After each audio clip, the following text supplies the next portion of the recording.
So hi అండి. So MBBS అబ్రాడ్‌కి ఏ country బాగుంటుందని అడుగుతున్నారండి. రష్యానా, కిర్గిస్తానా, జార్జియా అని అడుగుతున్నారు. So sir 100% Russia is the better. ఎందుకంటే కిర్గిస్తాను, జార్జియా అనేది జార్జియాలో అసలు ఎంబసీయే లేదు. 20 లక్షల population. Kyrgyzstan under developed country. Me quality of education ఎలా ఉంటుంది? రష్యా అనేది సూపర్ పవర్ అండి. ఈక్వలెంట్ యూఎస్ కంటే మంచి స్టాండర్డ్స్ ఉన్న యూనివర్సిటీస్ ఉన్నాయి. ఆల్ డెవలప్డ్ కంట్రీస్ కంటే best of the best universities ఉన్నాయి. తక్కువ బడ్జెట్లో అది 20-25 లక్షల్లోనే మంచి మంచి యూనివర్సిటీస్ ఉన్నాయి.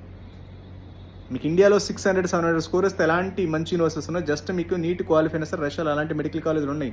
High quality of education, high standard of education, full English medium, international arena, international infrastructure. రేపు నెక్స్ట్ ఎగ్జామ్ కావచ్చు, యూఎస్ఎంఎల్ఏ కావచ్చు, యూకే కావచ్చు, 100-100% పర్ఫెక్ట్గా ఉంటుంది. ఎందుకంటే high and high quality of education ఉంటుంది కాబట్టి. మీకు ఇక్కడ కిర్గిస్తాన్, జార్జియాలో ఏముంటుందండి?